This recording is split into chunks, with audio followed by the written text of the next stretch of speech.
Algunos personajes de la Biblia son misteriosos y nos preguntamos qué pasó con algunos de ellos. ¿Cuál es el sentido de sus vidas o qué ocurrió finalmente con ellos? Aunque no sabemos lo que pasó con la vida de la mayoría de todos ellos, sin embargo sí sabemos qué pasó con algunos. Uno de estos fue el pequeño joven que en Mateo capítulo número 18, a partir del versículo número 2, Cristo toma y coloca como un ejemplo de humildad para la iglesia. Escuche lo que él dice. En aquel tiempo los discípulos vinieron a Jesús, diciendo: ¿quién es el mayor en el reino de los cielos? Y llamando Jesús a un niño, lo puso en medio de ellos, y dijo: de cierto os digo que si no os volvéis y os hacéis como niños, no entraréis en el reino de los cielos. Así que cualquiera que se humille como este niño, este es el mayor en el reino de los cielos. Y cualquiera que reciba en mi nombre a un niño como este, a mí me recibe. Y cualquiera que haga tropezar a alguno de estos pequeños que creen en mí, mejor le fuera que se le colgase al cuello una piedra de molino de asno y que se hundiese en lo profundo del mar. Según la tradición histórica, este pequeño niño era Ignacio de Antioquía.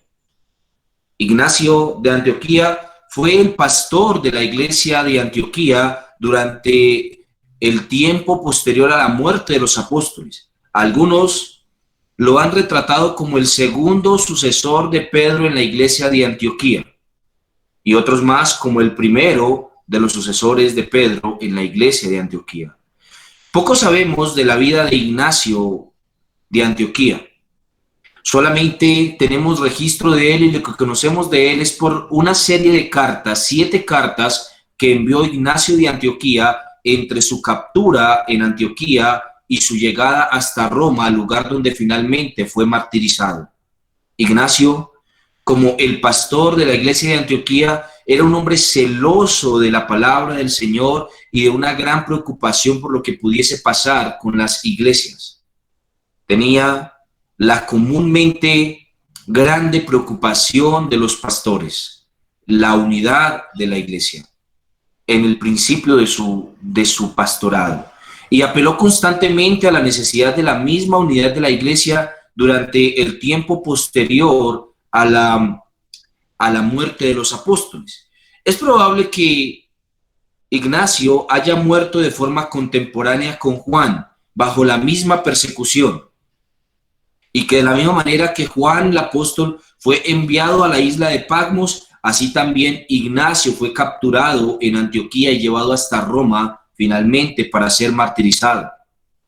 En el camino, 2 paradas principales marcan el hito de lo que podemos conocer y recordar el día de hoy sobre la vida de Ignacio. Uno es una parada que se hizo en Esmirna. lugar donde fuera la iglesia del famoso Policarpo, del cual hablaremos después. Y aquí en este lugar dirigió algunas cartas hacia una serie de iglesias que estaban replegadas por distintos lugares del imperio, principalmente por los lugares donde él cruzaría en su peregrinaje finalmente a encontrarse con la muerte. Estas cartas son las cartas a Esmirna, al famoso pastor de Esmirna llamado Policarpo, de manera personal, a Éfeso, a Magnesia, a Filadelfia, a Trales y a Roma. Y estas cartas las escribió en medio de su peregrinaje, mientras que era custodiado por 10 soldados a los que se le había encargado tanto su llegada hasta Roma como también su cuidado durante todo el camino, finalmente para ser parte de una gran festividad en Roma, la llamada festividad de Saturnino, en el que se dice que duró 123 días la festividad y que murieron al menos 10.000 gladiadores, además de todos los cristianos que fueron finalmente sentenciados a muerte también en el Coliseo romano. En este episodio, él escribió las famosas cartas de Ignacio, y son de mucho valor para nosotros porque son uno de los pocos escritos que se conservan al día de hoy de lo que pudieran escribir los pastores en aquella época. Estas cartas, junto con la primera y la segunda carta de Clemente de Roma, fueron divulgadas por las iglesias de la antigüedad de manera que se convirtieron en un hito prominente de aquello que la iglesia debía valorar y debía guardar. Conocemos al menos el nombre de 2 de los discípulos también de Ignacio que fueron capturados en Antioquía y llevados también a morir en Roma.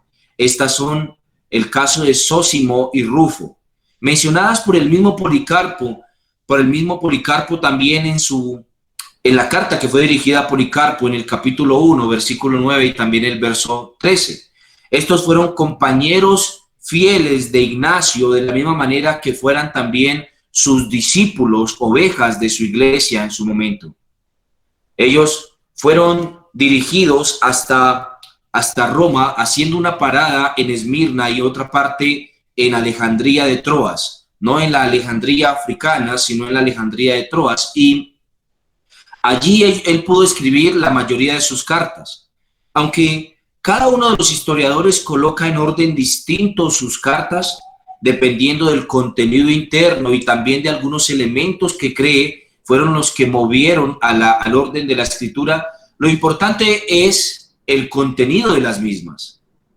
Policarpo menciona grandes elementos que la iglesia debe guardar en torno a su proceso y también a su vida diaria. Y él tiene cuidado, por supuesto, de que cada uno de estos elementos se mantengan presentes.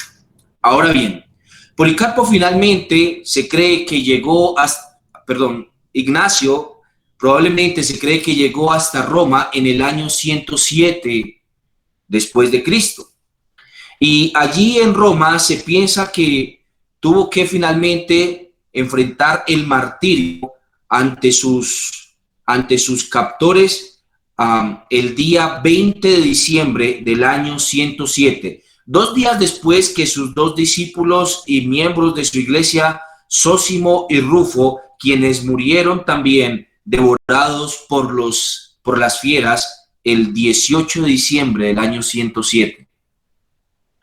Estos murieron, según se observa, devorados por las fieras, tanto los unos como los otros, y se cree que los restos que quedaron de estos fueron recogidos en una caja por los cristianos de Roma y al mismo tiempo fueron llevados nuevamente hasta Antioquía, donde finalmente quedaron como tesoros valuables para la iglesia. Pero por supuesto que sus restos y su carne no son los tesoros de la iglesia. Los tesoros que la iglesia puede tener de estos son los escritos que éste hizo durante su viaje de martirio desde Antioquía hasta Roma. Policarpo escribió con respecto a Ignacio en varios de sus escritos y mencionó las cartas también que luego él mismo replicó algunas de las iglesias que le hicieron la solicitud de enviarlas. Este fue el caso de la iglesia de Filadelfia, quien le solicitó al mismo Policarpo que tanto la carta que Ignacio le había escrito a él como las demás cartas que él había escrito y él tenía en su poder, le fueran enviadas para ellos hacerlas saber a la iglesia. Por supuesto, había una parte muy importante de las cartas que escribió Ignacio.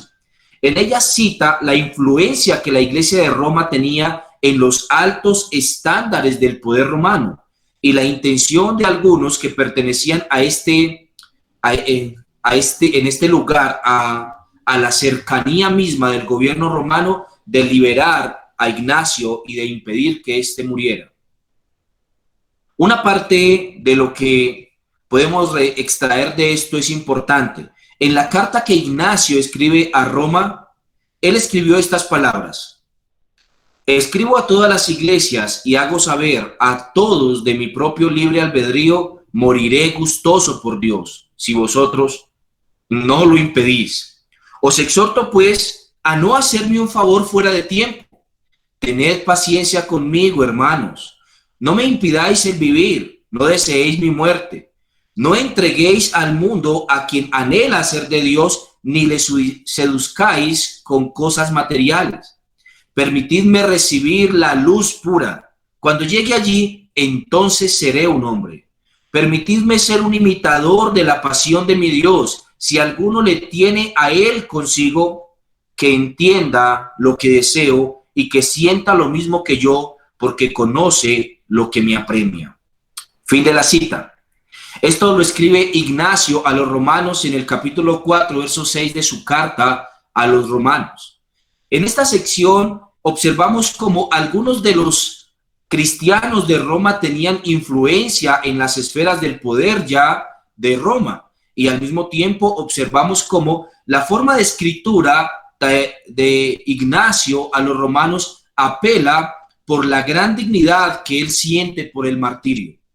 No sé de qué manera alguien podía sentir pasión por ser muerto, comido por las fieras, pero esto era una pasión real en el siglo I hasta el III después de nuestro Señor. Las cartas que escribió Ignacio fueron de mucha importancia y todavía son de mucha importancia para nosotros porque nos recuerdan algunos de los elementos apremiantes principalmente de la iglesia de su tiempo.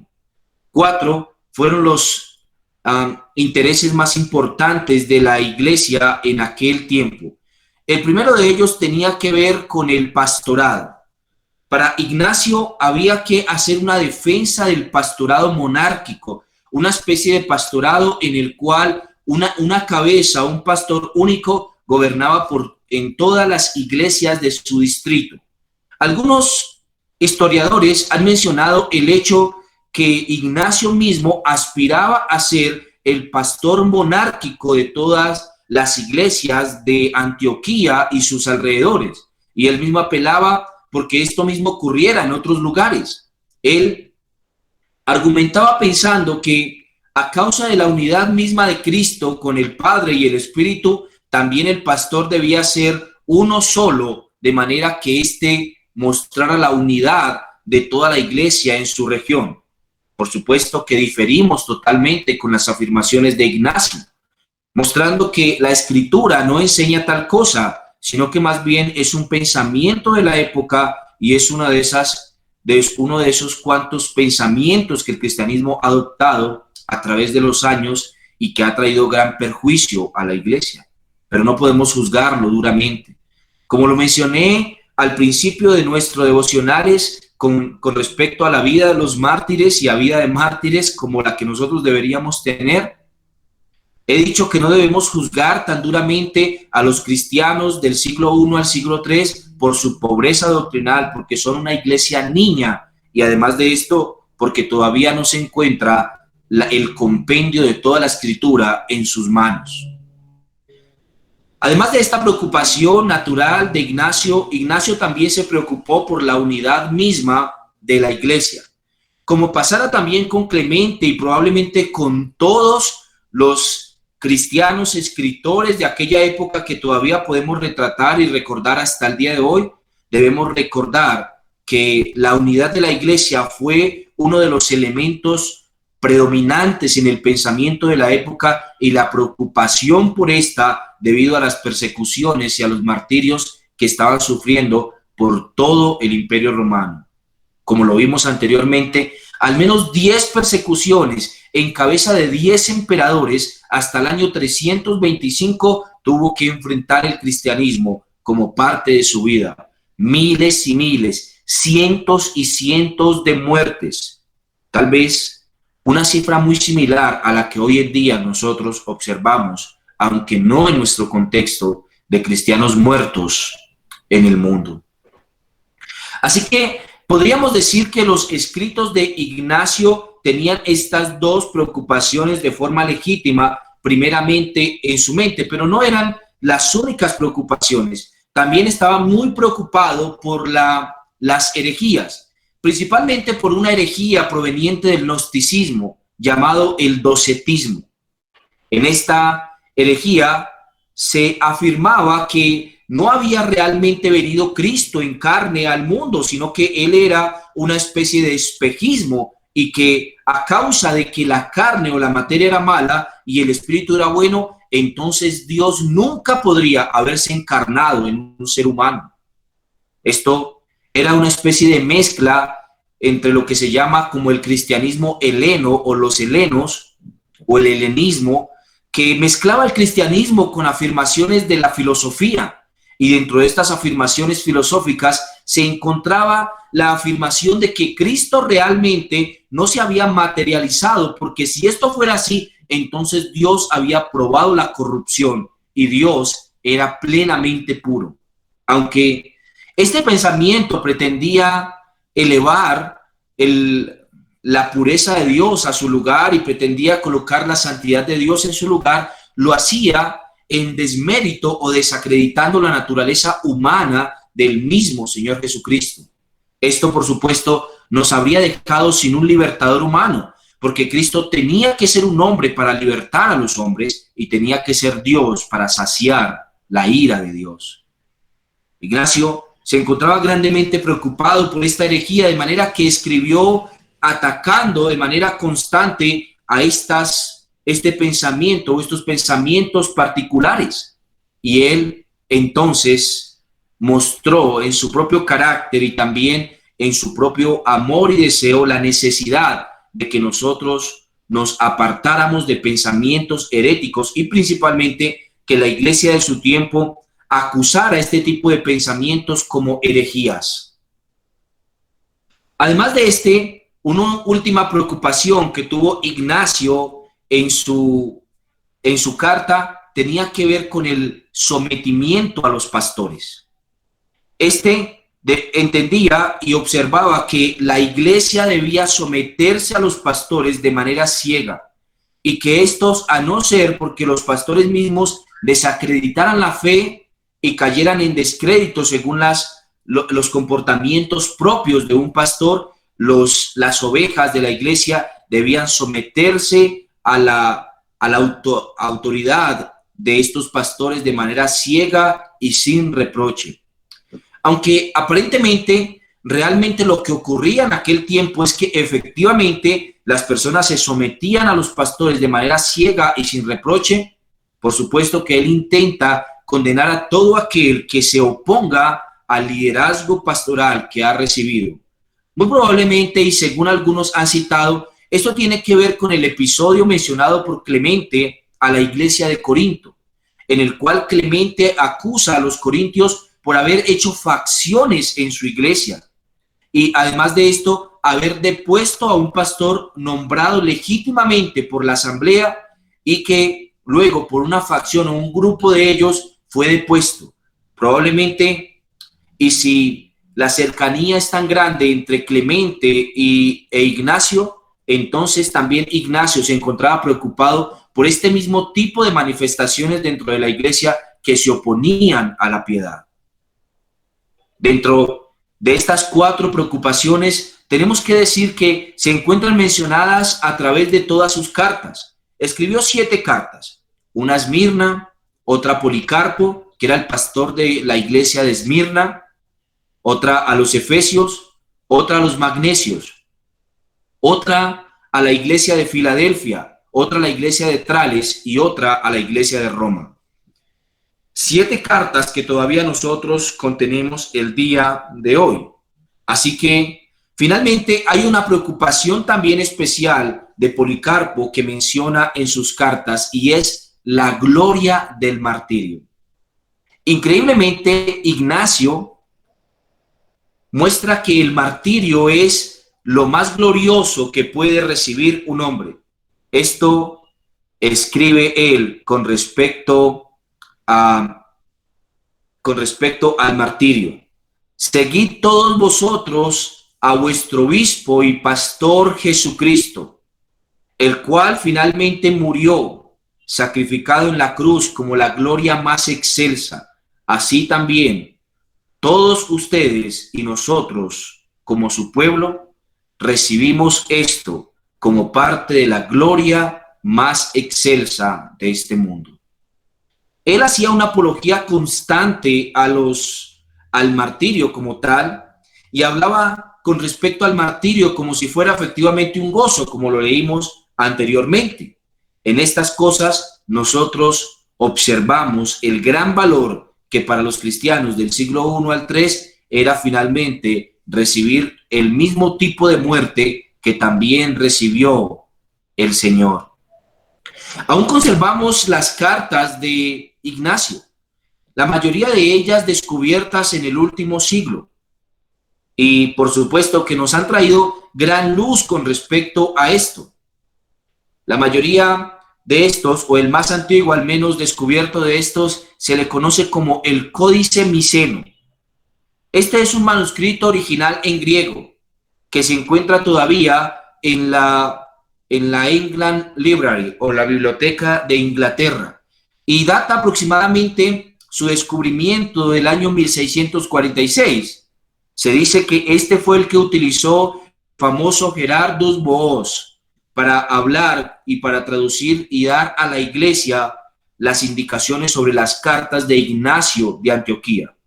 Es un manuscrito incompleto, no se encuentra todo, y había recibido una gran cantidad de enmendaciones, de pequeños recortes que habían sido puestos allí, como se describe en un escrito llamado Turrianus, y este es tal vez el más antiguo de todos que conocemos. Sin embargo, entre estas, nosotros encontramos una versión latina, y esta versión latina tiene el compendio pleno total de todas las 7 cartas de Ignacio a las diferentes iglesias.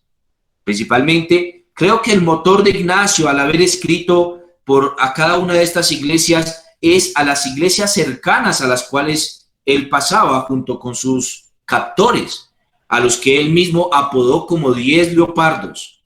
Eran 10 soldados que se encontraban resguardándolo para llevarlo finalmente a la muerte en la fiesta de Saturnino en Roma. Al mismo tiempo que nosotros poseemos estos manuscritos de una manera muy completa en latín, tenemos que decir que algunos de ellos han desaparecido en el proceso. Algunos han sido robados, otros han sido puestos en el mercado negro y finalmente en la colección personal de algún tipo de biblioteca o lugar interesado en ellos. Otra versión también tenemos con respecto a las cartas de Ignacio. Esta se conoce como la versión siria de las cartas de Ignacio. Y esta tiene un valor inmenso, sobre todo en la recopilación de las demás historias, porque es una fuente de consulta de lo que las otras dicen. Su fecha aproximadamente puede ser del siglo IV o el siglo V después de Cristo, y constantemente se encuentra como la fuente de la cual fueron traducidos los manuscritos griegos, los manuscritos griegos, como también el manuscrito latino. Así que también tenemos una pequeña abreviatura de las cartas de Ignacio al día de hoy. Es una colección de extractos de la versión siria que está determinada en 3 epístolas, principalmente la carta a los Efesios, la carta a Roma y la carta a Policarpo, junto con un pequeño fragmento de la carta a la iglesia de Trales. Y de esto nosotros tenemos la más grande cantidad de escritos de las cartas encontradas de Ignacio a las iglesias. Existe también un fragmento de una versión copta en el dialecto siárico, o como se conoce como tebaico, en la lengua egipcia, que comprende los 6 primeros capítulos de la carta de Ignacio a la iglesia de Esmirna, además de una pequeña parte de una versión espuria que no pertenece a estas que se conoce como carta a Herón, pero esta ha sido reconocida como espuria, o es decir, no realmente de la mano o falsificada por alguien. Y esta se conoce como la carta a Herón. La fecha de esta última versión es incierta, aunque probablemente también es muy antigua, pero el contexto se ve muy independiente de las otras que nosotros poseemos y por eso claramente a través de los años ha sido calificada como una versión falsa. Otro testigo que nosotros tenemos independiente de las mismas cartas sobre este texto se encuentra en un texto griego de la gran recesión de las epístolas de Ignacio.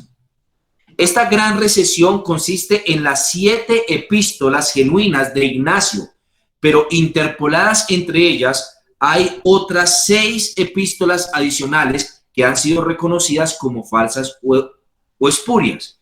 Uno es la carta de María a Ignacio, la otra es una carta de Ignacio a María, la otra es una carta a los de Tarso, la otra a los de Filipos, la otra a los de Antioquía y la otra a los de Herón. Así que estas últimas, reconocidas siempre como epístolas espurias o falsificadas. La práctica de esto es tratada de manera independiente y la colección de todas ellas es conocida como la Gran Recesión de Ignacio. Esta Gran Recesión fue construida por algún autor desconocido, probablemente en la última mitad del siglo IV después de Cristo, a partir de las epístolas de Ignacio, mediante interpolaciones o alteraciones u omisiones que se hacen de las legítimas cartas de Ignacio. Por tanto, si nosotros podemos discernir en algún pasaje dado en el texto griego entre las epístolas genuinas y las que el autor menciona como suyas y las demás, entonces nosotros habremos dado efectivamente con un compendio de 7 cartas que son efectivamente las que se mencionan constantemente como las de Ignacio. Sin embargo, no es siempre fácil hacer una distinción a causa del carácter libre y caprichoso de los cambios. No hay manera de establecer una regla alguna de aplicación universal que nos permita establecer efectivamente y específicamente cuáles eran las cartas, puesto que las cartas espurias tienen elementos muy similares en el lenguaje e incluso también en la locación de estas cartas. Déjeme decirle algo más con respecto a los manuscritos de las cartas de Ignacio a las iglesias. Además de los manuscritos y versiones, tenemos un número grandísimo de citas de otros escritores a las cartas de Ignacio, es decir, que éstas se encuentran siendo vindicadas por los escritos de otros, principalmente por los escritos del mismo Policarpo, amigo íntimo de Ignacio, y en cuya casa se quedaría Ignacio mientras pasaba por Esmirna para ser llevado a sus captores. Algo más que decir de esto es que se puede ver a menudo una combinación de autoridades primarias y secundarias que son caprichosas con respecto a las cartas que escribe Ignacio. Y aunque su estilo es un estilo libre que nos impide de alguna manera determinar de forma precisa cuáles son sus cartas y cuáles no, podemos llegar a esta conclusión dadas las afirmaciones de los demás escritores con respecto a lo que Ignacio escribió y sobre todo con respecto a su martirio. Algunos de estas referencias se encuentran en un famoso libro, que lo veremos en su momento, llamado Actas de Martirio, en las que se menciona la manera en la que fueron martirizados algunos de los más importantes pastores de la época del siglo segundo, el principio del siglo segundo. De este informe que se da en las famosas Actas de Martirio, encontramos algunas afirmaciones. Un informe que se puede ver de las autoridades sobre la carta a los romanos, que se divide en tres clases. La primera son las autoridades que contienen la epístola como parte del martirologio, es decir, las afirmaciones de los martirios, de las actas de martirio. Estas son las autoridades griega, latina, siria y armenia, además de la llamada metafrasto. Estas autoridades tienen un valor distinto entre sí, dada que ellas mismas mencionan las cartas a Ignacio, y todavía se preserva en una forma relativamente pura estas cartas. Cuando ha llegado finalmente el manuscrito al contexto griego, entonces se corrompe. Esta es la última forma, entre otras corrupciones, que se exhibe entre ciertas diferencias y alteraciones que han sido introducidas a la famosa Gran Recesión de Ignacio. El manuscrito todavía lo tenemos el día de hoy. Lo segundo es la versión independiente siria, de la cual solo quedan unos pequeños fragmentos, pero que es representada, como se dijo antes, por una abreviación que se agrega se colocan juntas junto con la versión armenia, que se complementan, se me ha escapado la palabra, que se complementan junto con la versión armenia. Y la última es el escrito completo encontrado de finales del siglo IV, llamado La Gran Recesión, que en partes importantes de la epístola se mantiene cerca en tiempo al texto original, por ende ha tomado gran autoridad.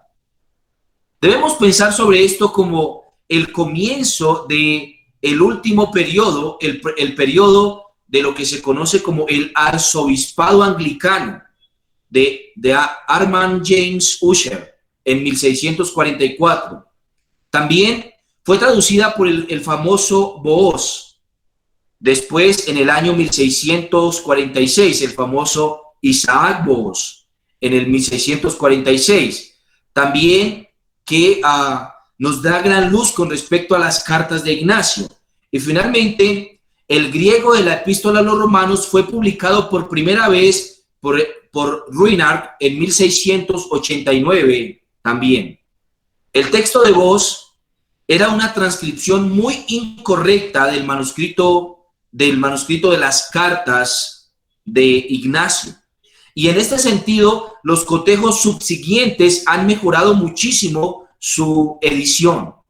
Pero aparte de estos, se ha intentado constantemente enmendar el texto griego aparte de la versión latina, que sugiere algunas correcciones muy evidentes que no se hizo al principio. Tampoco se hizo caso a la ayuda que podía proporcionarse a través del texto de la Gran Recesión, pero en los últimos años ha podido observarse un gran esfuerzo por hacer que estos últimos sirvan como guía para la transcripción de las cartas. Las cartas las poseemos el día de hoy. Y voy a hacer un audiolibro adicional a este devocional para que cada quien que quiera revisar los escritos de las cartas de Ignacio pueda hacerlo y luego pueda consultarlo también cuando lo desee. Ahora bien, las cartas se encuentran a disposición ya de todo el mundo traducidas al español.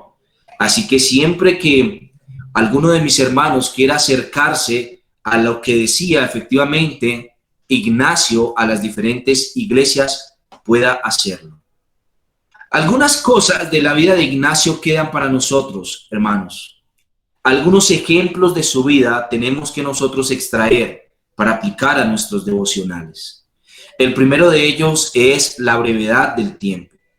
Estas 7 cartas de Ignacio, él las escribió a las iglesias en la transición entre el momento que fue capturado y el momento en el que fue entregado en Roma. Es decir, que él escribió las 7 cartas en su viaje entre Antioquía y Roma, un corto tiempo de su vida. A veces, lo más valuable de nuestra vida ocurre en espacios muy pequeños de ella.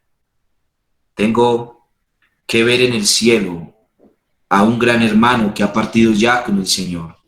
Su vida fue muy corta, pero creo que marcó grandemente la vida de todos aquellos que tuvieron algo que ver con él. A veces, las grandes cosas Dios las hace en poco tiempo. Y nosotros tenemos un llamado en el poco tiempo que sea que nos reste a dedicar nuestra vida al Señor.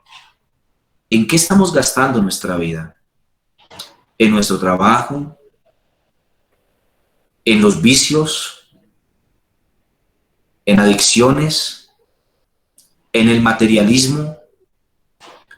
¿Para qué estamos viviendo aquí? Lo cierto es que la vida de Ignacio nos muestra la vida de un hombre que en su corta estancia y en su corto tiempo que pudo para escribir, causó gran revuelo en medio de todas las iglesias que pudo influenciar. Ignacio era pastor de Antioquía, pero escribió a todas las demás iglesias con gran autoridad. Y esto porque su vida y su práctica efectivamente marcaban la importancia de la que fuera la iglesia más importante del siglo I al III, la iglesia de Antioquía. Y de este lugar salieron todos los equipos misioneros que finalmente conquistaron el mundo gentil. Esta iglesia fue de gran importancia y el tiempo y la escritura de Ignacio marcó también un hito más en el reconocimiento de la importancia misionera que tuvo la iglesia de Antioquía. Ahora bien, su vida fue corta. Vio el martirio como algo valioso y escribió a las iglesias en torno a su pronta muerte acerca de la necesidad de la unidad de la iglesia, acerca de la necesidad de valorar en alto, entregar la vida por el Señor, acerca de la importancia de atacar las herejías y acerca, además de esto, del sometimiento a los pastores. Nuestra vida puede que sea muy corta en este mundo, pero ¿en qué vamos a gastar esa corta vida? Algo más que podemos extraer de la vida de Ignacio que debemos aplicar a nosotros es la importancia, hermanos, por entregar la vida al Señor. Claro, no estoy mencionando que vamos a entregarnos a los verdugos para ser asesinados como hiciera apología el mismo Ignacio, pero sí es cierto, mis hermanos, que esta vida es muy corta y una sola. Y aquello en lo que nosotros gastemos nuestra vida aquí mostrará el tipo de fe que nosotros tenemos. Una fe fugaz, débil, que coloca al Señor en segundo plano, o una fe firme que sabe que debemos vivir para el Señor en esta corta vida también. ¿En qué gastaremos nuestra vida? ¿Cuál será el legado que podamos dejar, no solamente a nuestros hijos, a los hermanos de la iglesia? ¿Cuál es el ejemplo que nosotros proveemos para ellos, para que ellos también deseen rendir sus vidas al Señor? ¿Cuál es el legado que dejamos a los incrédulos? Sobre de qué manera nosotros gastamos nuestra vida en el Señor. De qué manera nosotros testificamos que lo más importante para nosotros es Él. Esto es importante para Dios. Y debería también ser muy importante para nosotros. Por último, si nosotros podemos extraer algo grandioso de la vida de Ignacio, fue la relación de Ignacio con las iglesias. Él mantuvo una relación muy cercana con diferentes iglesias y él mismo hizo una defensa con respecto a la unidad de la iglesia que nosotros deberíamos replicar también, como pasara con casi todos los autores entre el siglo primero y el siglo tercero, es importante que nosotros apelemos a la unidad de la iglesia como un bien preciado, porque Cristo mismo fue el que dijo en Juan capítulo 17, en su oración sacerdotal, en su oración al Padre, Él le dijo: Señor, oh Dios, que ellos sean uno, como tú y yo somos uno, para que el mundo crea. La unidad de la iglesia implica también la fe que el mundo puede llegar a depositar en el Señor. Hermanos, tomen escritos como estos de los padres de la iglesia, júzguenlos, pero no severamente, porque los primeros 3 siglos fueron siglos de mucha pobreza doctrinal, pero tómenlos y entonces aprendan de cada una de las experiencias y situaciones de ellos. Cada uno de nosotros tiene un llamado dado por el Señor. ¿Cuál es el tuyo? ¿Lo sabes? Si no lo sabes, entonces acerca tu vida mucho más al Señor y date cuenta que Él ha diseñado algo especial para ti en su reino y para su gloria. Padre, quiero darte muchas gracias por este tiempo devocional. Gracias por la vida de Ignacio, aunque sabemos muy poco de ella. Sabemos, Señor, que probablemente fue este niño que tú tomaste como ejemplo. Y sabemos también que era el pastor de Antioquía.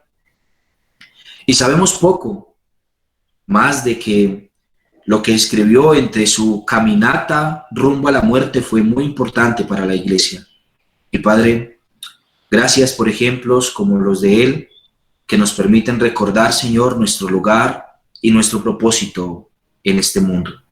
A ti sea la gloria, Señor, por la vida de Ignacio y por la vida de todos nosotros también, por los siglos.